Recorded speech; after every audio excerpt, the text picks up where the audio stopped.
Les Britanniques sont en folie, ils se préparent à fêter à partir de jeudi prochain et pendant 4 jours un jubilé de platine pour les 70 ans de règne d'Élisabeth II, la reine d'Angleterre. C'est une part de l'histoire mondiale à elle seule. Oui, 4 jours de concerts, de parades militaires, de pique-niques. À partir du 2 juin, effectivement, jeudi prochain, il faut imaginer un 14 juillet, mais en gigantesque. La reine Elisabeth II a traversé le temps, symbole du Royaume-Uni. La souveraine de 96 ans est montée sur le trône en 1952.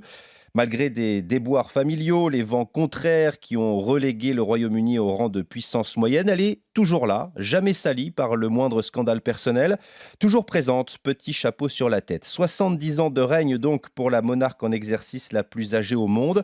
Seul Louis XIV a régné plus longtemps qu'elle. Eh bien, dites-moi, ce qu'on oublie souvent, Rémi, c'est qu'Élisabeth II est une formidable diplomate. Elle a visité en tant que reine plus de 100 pays. Elle a fait l'équivalent de 42 fois le tour de la Terre. Elle s'est rendue 13 fois en France, plus que dans aucun autre pays européen. Elle a connu 14 premiers ministres britanniques, de Winston Churchill à Boris Johnson. Son visage est partout, sur les billets de banque, sur les timbres ou encore sur les boîtes aux lettres.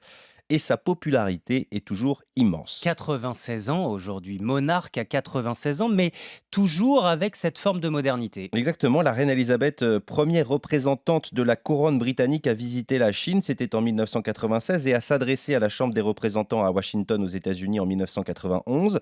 En 97, elle avait lancé le premier site internet officiel pour Buckingham Palace.